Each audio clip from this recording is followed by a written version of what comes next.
Hey everyone, welcome back to the Dairy Raid. And it took a while, as has been the case throughout most of the season. But after delays and illness, we finally have Wisconsin versus Illinois. From the offensive point of view, without further delay, let's get right into it. So, starting off the game as we usually do, first play of the game, 3x1, nub look, get a motion into kind of a read ish. We're going to leave this defensive tackle here unblocked. We're going to sell wide zone here in front for the QB sweep. And then we're going to run, it's not really naked because he's got three blockers out in front of him, but kind of a split jet sweep here. And whether Carter really has the option to keep the ball on this, we haven't seen the QB actually keep it off this action all season, but it's potential. But I like starting the game off here. Is you get Illinois working sideline to sideline, and instead of downhill.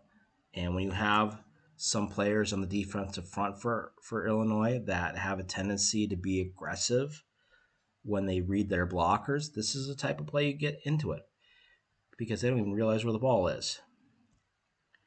And we use the speed that we have to get around the corner. Luckily, Tucker Ashcraft has a good sense of where the ball is, etc. Or it could have been potential disaster on the first play of the game. But we get some bodies out in space. Nice block again by Ashcraft. Also Mandel kind of getting out there. Dupree getting a block. Yeah, I mean, it's a decent start. Millimeters away from disaster, but we'll take it. Well, let's just go right into second down. 2nd and 3.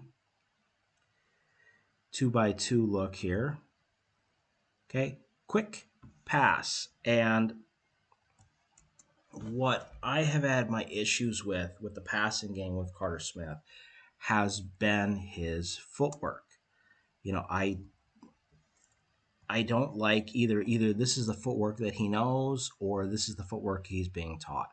But with a simple play like this, if we just look at the routes, we've got a corner and a little 5-yard out and then an under and a little dig. Okay, it's flood concept, however you want to call it. With how Carter has his feet positioned here, this is how I stagger my quarterback's feet, but I stagger their feet this way so I can take my first step with my right foot and then just put that foot in the ground and throw. What they end up doing here, this is different. It's a short step, but he's taking 3 steps and a hitch to come across and throw a 5-yard out. And first thing, why doesn't he throw this? I don't know what he's waiting for. If he's waiting for the corner, I guess, but why would he? We're wide open here. Regardless, does this need a 3-step drop to get open? I don't think so. I think you could get one, that little hitch step and plant the foot right there. Now, he doesn't get cleanly off the line, but we can't anticipate that. We can't anticipate him not getting off cleanly. He should be sitting waiting to throw this ball instead of continuing on a drop that kind of just gets his internal clock off. But again, let's look at it from the box because I, for the life of me, don't know why he didn't throw this.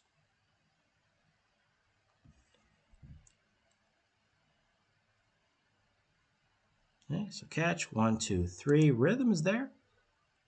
I mean, is he worried one of these two guys here are going to jump it? So what? I mean, they're still dropping. They're still dropping. But now it's too late. You got to throw it here. If you're going to throw an out, ball needs to be gone here, coming out of the break. It's not a long game, but it doesn't have to be. So the space is there.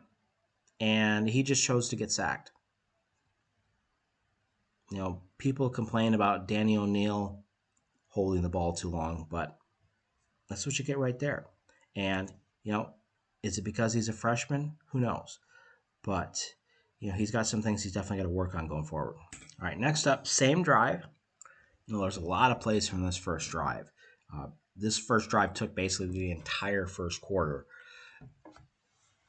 So I want to split it up a little bit. But 2nd and 2 situation, a great time to do a lot of things. Play action, taking a shot. And they come out and do one of my biggest pet peeves, which is running play action to the short side of the field.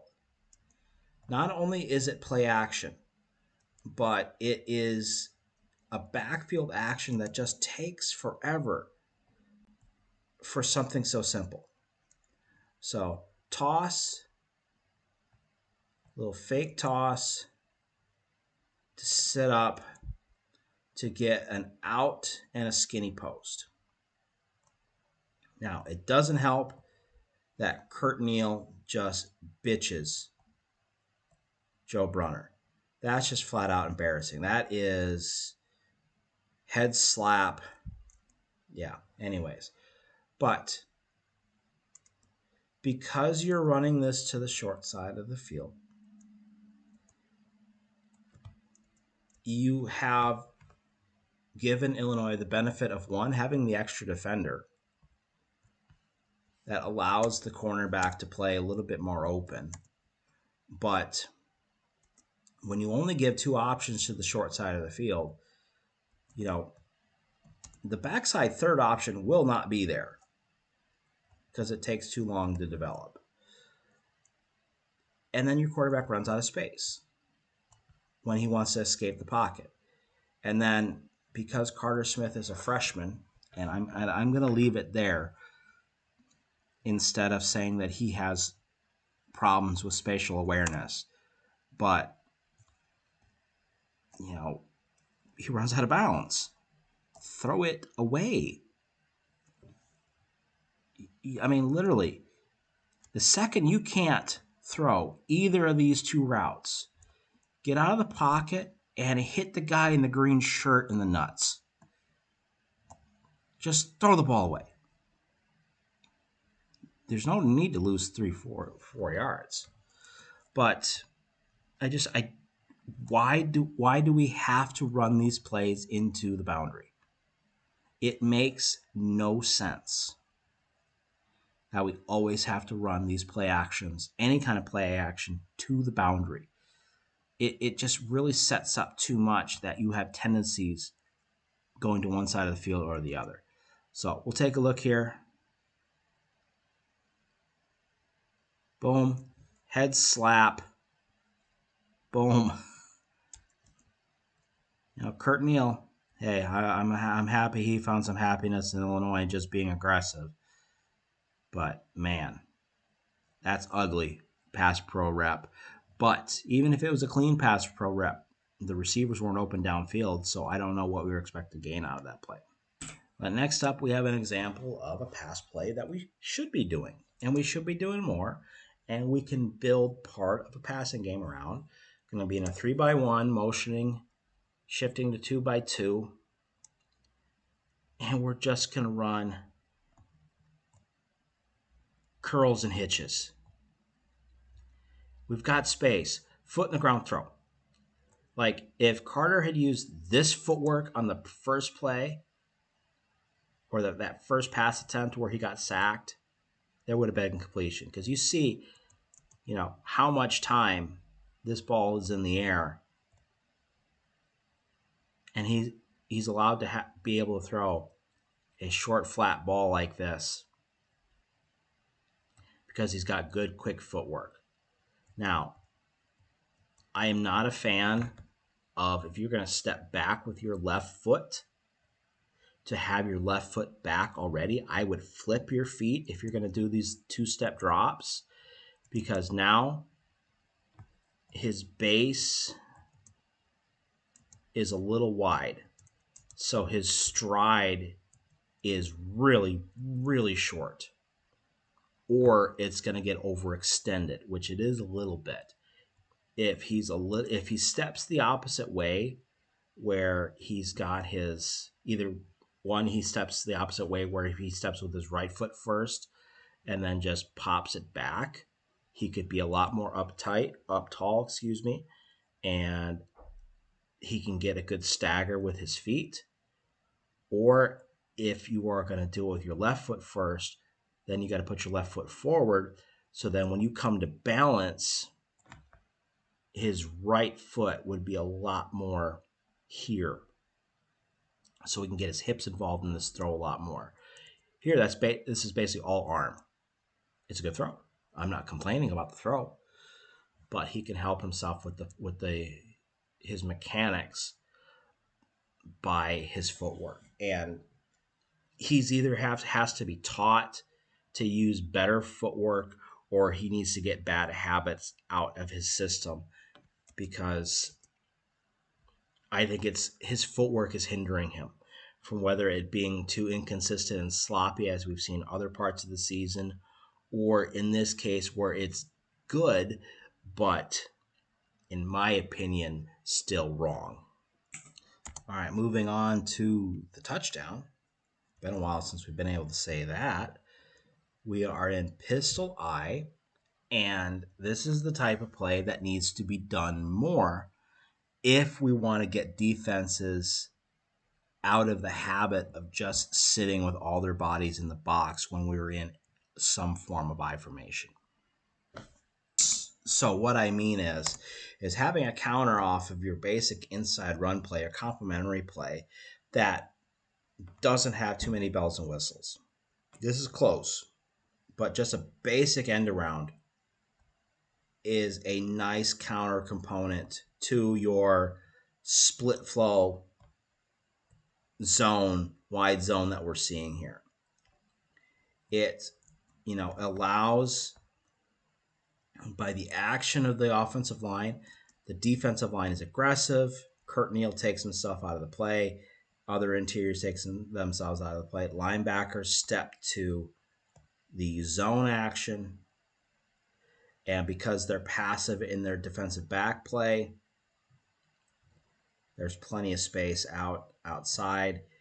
You give him the ability to run. You give him space, a lot of open space to gain a small amount of yards, and it ends up being efficient. We need to have more complementary plays to our inside run game that is 95% of the game out of these formations, and be able to do it without having to get too fancy. I mean, this is, again, borderline being too fancy, but hey, I'm not going to complain when we get a touchdown. All right, next up, after a sack on a bad pass protection rep, we've seen plenty of those. Let's get into it here. We've got a 3-by-1 condensed look, and they're going to run bubble screen off of power. And I think this is more of an access throw. I mean, he doesn't really stick it in the running back's belly. And with the demeanor of the blockers and the path of the ball carrier or of the running back, the run play was an option on this. But they felt, based on alignment, that we could just get the ball right out the stretch and let him make a play. Now, Illinois does a pretty good job here of playing the ball after the snap. 7 was really aggressive all day getting downhill, and he's able to kind of set an edge out here. The edge player 43 does a good job of not chasing when he sees pulls in front of him. He's on QB contain essentially, and that turns into tracking down the line of scrimmage. But then you also, as an offense, need to be able to make plays when the defense does what they're supposed to. And that's what Tretch does here. Get the ball out quick, get out in space, stick your foot in the ground, make somebody miss. We will take it. And I like the pull action here, this GT look. It's a little thing. find an opportunity to see better later. I think Emerson Mandel is probably the best puller we have on the team. He's got some quickness for his size, and I hope he's our starting left guard next year. Just saying. But good play by Tretch. Be able to pick up a bunch of those yards back on second down. You know, to be efficient, you want to try to get at least half of what is needed. And to pick up most of it to get us in a good situation for third down is what efficient offense is all about. All right, so next up we got a 1st and 10 situation. Just starting the third quarter. And we're in a 2-by-2. And first opportunity today to look at a wide zone. And the problem we get here, I think we do a pretty good job blocking on the front side. We're able to kind of create a crease. I mean, right there is looking pretty good, but what kills this is, you know, we get a shed on a tight end. Front side here, I'm not so worried about that, is backside flow. And we're trying to create a crease and for the running back to just be able to put his foot ground and accelerate towards the goal line, right? And what we end up getting here is our two backside guys are just too slow. I mean, Brunner, that's a decent takeoff, but his guy's slanting away from him. And now he does eventually pick it up. And so he has good recovery. Raleigh Mallman has got to be able to reach this guy. Now, he's essential. I think, he's being caught in a stunt. Maybe. And if he is, this should be even better. The second Mallman sees that this guy is not attacking him, attacking the gap, just get vertical. But he's trying to outrun that hip and cut him, and he doesn't get there. And his guy makes the tackle, along with Kurt Neal, or is that James? It is James Thompson Jr. Okay, and this happens because we get a situation where, who does Cubberly think is going to block him when he lets go? Is it because he gets too much weight over his feet and he kind of falls into going to the second level? Probably. But he should know this is my guy. So you got to be a little bit more under control, because he's not going to get help from Heinzen. Heinzen should be going straight to 28, which he does. So we need to do a better job here. But we also need to do a better job on the backside cutoff. All right, next up is, again, another situation where, one, I think we're trying too hard, and two, we're using our formation to create a disadvantage for our offense. So we're going to come out in this unbalanced look. And what has been the defensive game plan against formations like this all season is to be hyper aggressive downhill, because nobody is threatened by the pass in this situation. These are the two eligible receivers. Maybe one of these guys gets to the flat. Defense is fine for that. They've got three defenders sitting for the passing game. I'm sure the safety who's crept down in the box would pick up anybody who leaks. Okay, fine. Next problem I have with this is you're going to play action and you're going to ask Joe Brunner to get out here and block James Thompson Jr. Again, it doesn't matter if it's him, it's whoever this edge player is. He's not fast enough for that. So for him to try to catch up, he has to go deeper. And the fact that he goes deeper presses the quarterback deeper. And we got a three-man combo out here. But because Brunner's too slow, we don't get the ball out here nearly fast enough. I mean, it should be boom, ball out. Like, I know he wants to let this develop more, but ball out, it's open. One, two, three, whatever. Ball should go here. But you're relying on your slowest pulling guard to get across the formation to seal this protection. It's not going to happen. And there are simpler ways, there are easier ways to achieve the same result in the route structure without having to pull Joe Brunner. This is what's going to happen when you pull him. I'm sorry. Has there been a play this season where he has been effective as a puller? I don't think so. And unless he is injured, whoever is advising him that he is an NFL candidate is very much misleading him. I mean, look at it. He's like, you could almost, hear the cartoon in his head, come here.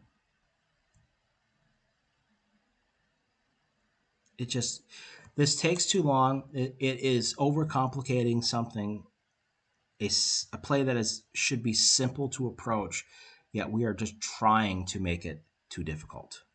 But hey, we go literally straight from that play into one of the best plays of the season, not only in execution, but I really like the design of this, where you're kind of getting this double, almost like a wham style wide zone that Abe is able to spring Darian Dupree. Now, of course, a lot has been said, and I'll say it again here, of just the intelligent effort of Eugene Hilton Jr. to get his corner just to bite. Go back to the beginning. I mean, he is an ineligible receiver, and it's not like they're trying to hide it, but it's blocked really well up front, but because of formation, there's still going to be guys who end up being unblocked. So that's where you need Darian Dupree to make a play, and he certainly does. Let's take a look at this from the box. So we're going to end up with the pistol eye kind of look. Tucker Ashcraft in the backfield acting like a fullback. It's good to see him get some playing time and getting back out on the field after an injury-packed season. But we're going to bring Mason across, and we're running wide zone here, but we're going to get Mason is going to come back on the D tackle. We're going to get Ashcraft coming back on the linebacker. Brunner actually gets to the second level, and he's able to at least stun his guy. And then Dupree's got to make one guy miss, and he does. Turns on the Jets. Good balance, and able to get a big play. It's got to make the whole offense feel good. Been trying so hard this year to get things to work, and finally getting something like this to pop. A+ for effort here on Emerson Mandel. Covering a lot of space for a big man when he doesn't really have to. Shows what kind of athlete he is. Shows what kind of athletes we have on this offense. Man, it was good to see a play like this finally hit. All right, next up, we have a third down situation.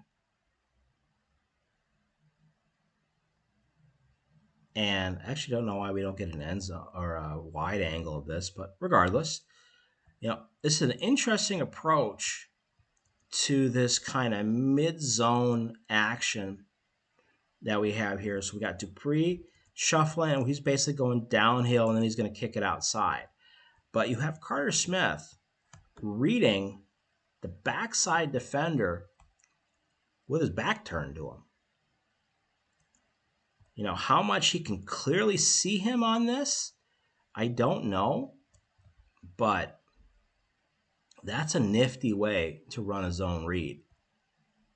And it's one that I'm bringing to practice with me on Tuesday because I want to see if my quarterback can do this.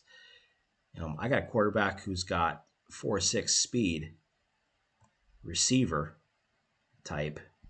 He could do that. But this is really good footwork and just acceleration by Carter Smith. And I'd rather see him getting outside and getting hit than what kind of was the game plan for most of the game where they just ran QB power with him. So interesting way to get the ball in his hands and something that we've got to do more if you're going to use a mobile quarterback like this. Okay, on to the fourth quarter now, and in our never-ending saga of trying too hard to do something simple, we're going to run a reverse flea flicker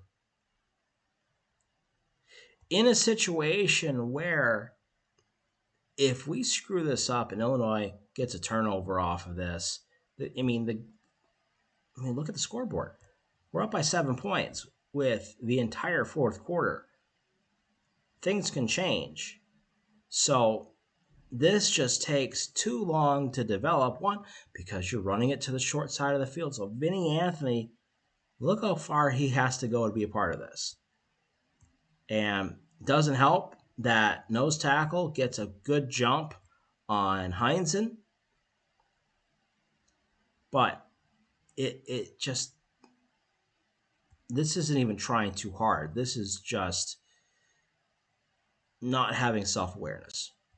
We're not good enough to be able to try a play like this and have it mess up and be able to come back from it. Like, honestly, if Carter doesn't get hit as he's throwing this, it's probably intercepted.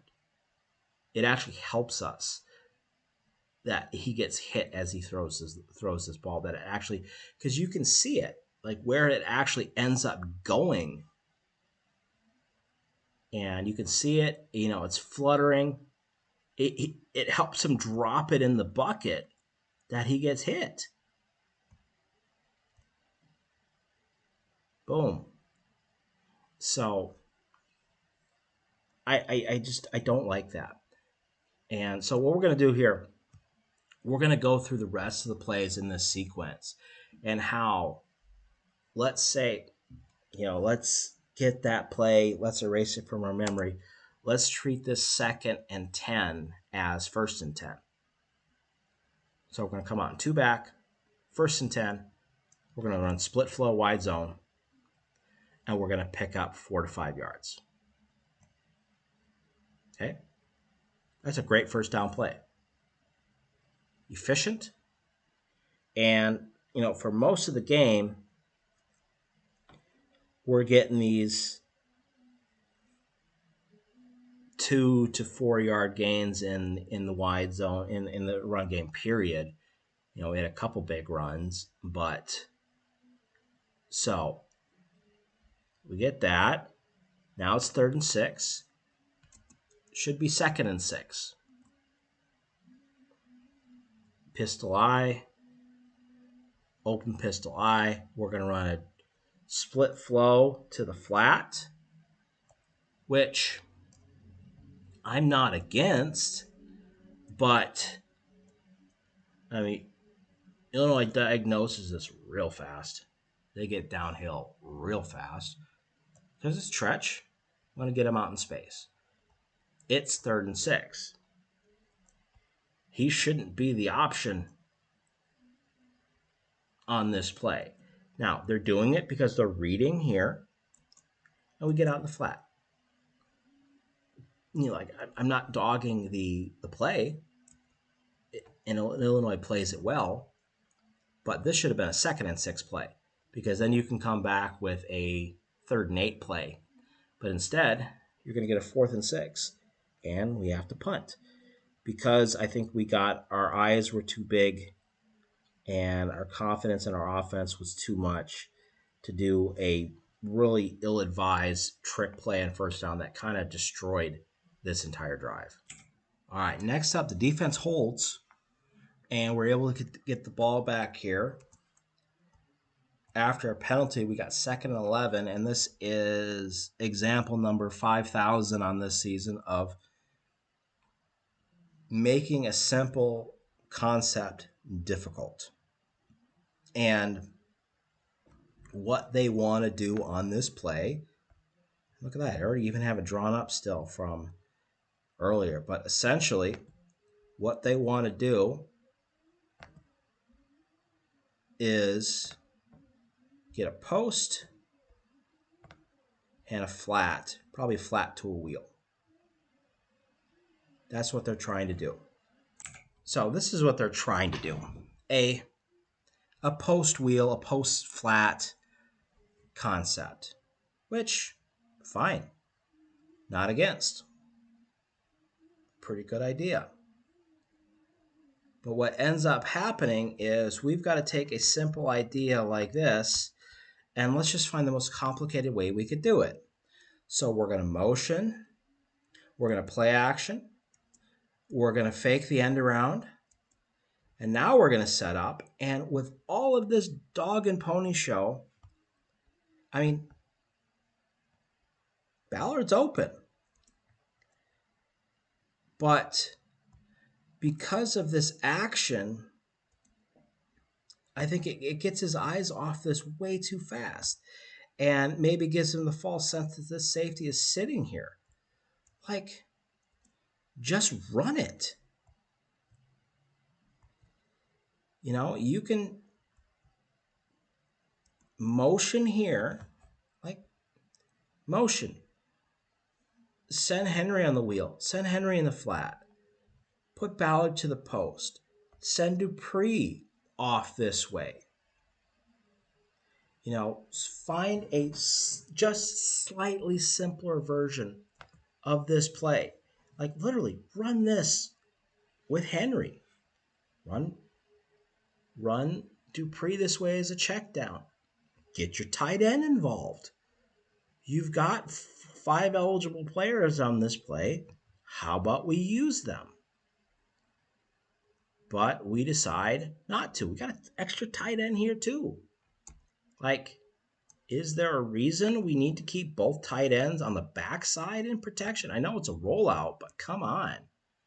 Like, is there supposed to be a leak component? Yeah, I guess Ashcraft is supposed to be leaking on this. But, man, it's just, we're trying so hard to make these plays too complicated. When, if you want to throw flat in a wheel, throw flat in a wheel. Or a post in a wheel. You can do that. And also, you put on top of it, as we've talked about before, you're expecting Joe Brunner to do. I mean, he does okay, but he's definitely not clean about it. Now, luckily, you got Carter Smith who can make kind of something out of nothing. But again, Carter, is it necessary for you to lose a yard on this play? I don't think so. So we lose 3 yards when we don't need to on a play that's needlessly complicated.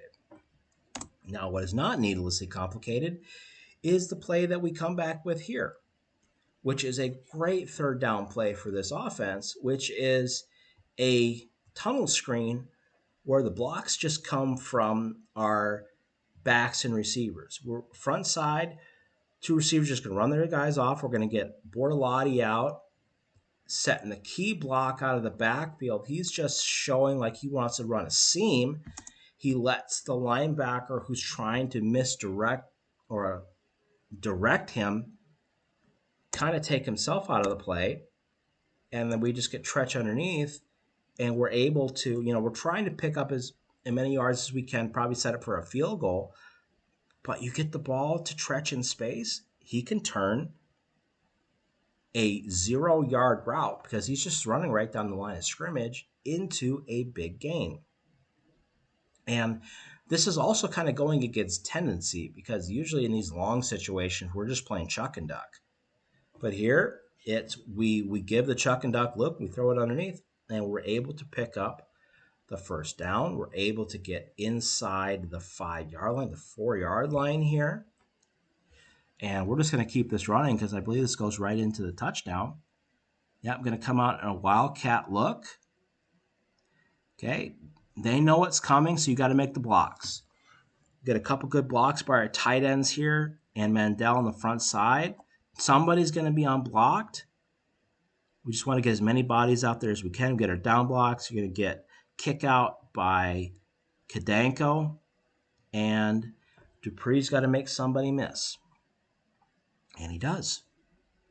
Illinois has more defenders on this front side than we have blockers.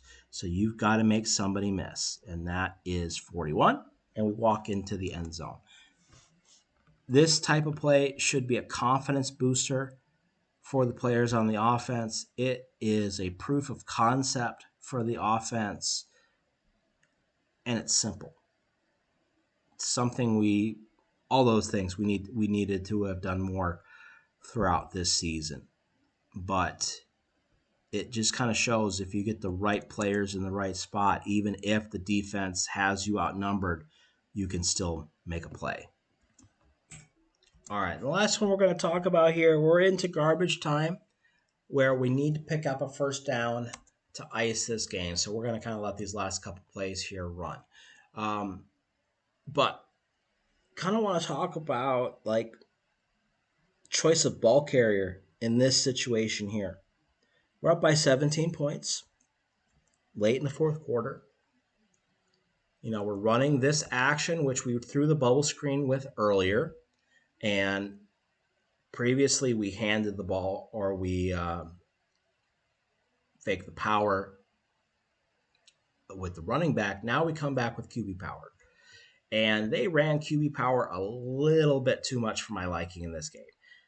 Because here I'm happy that Carter bounced it outside. We were able to get some down blocks and get around the edge, which is a good thing.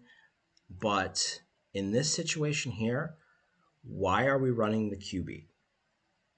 I'm not questioning anything more than just what's the rationale to run the QB in this situation and not the running back.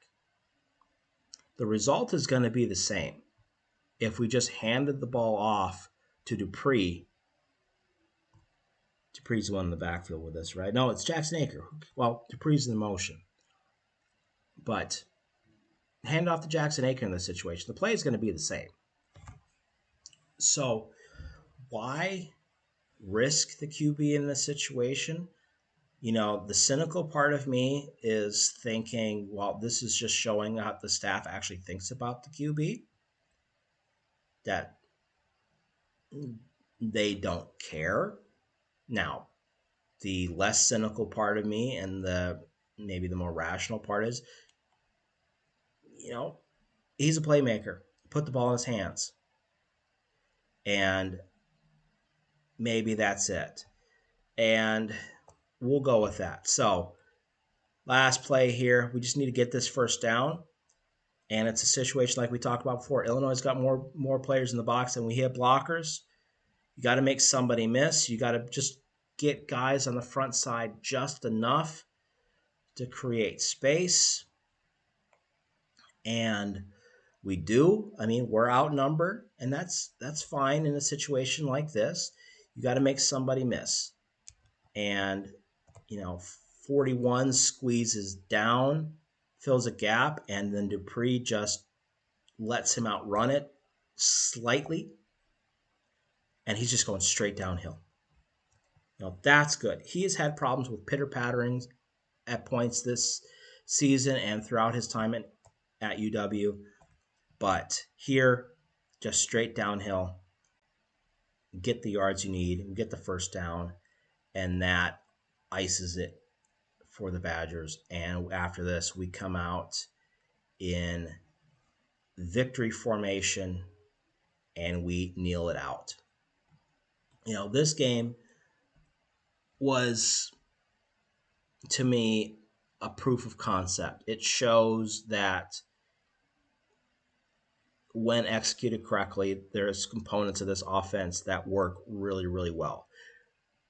This game also is another example of this offensive coaching staff, however it looks next year, has to really take a real deep inner look at themselves, and they need to decide what they are trying to do, what they are trying to accomplish with this offense, and find a more efficient approach.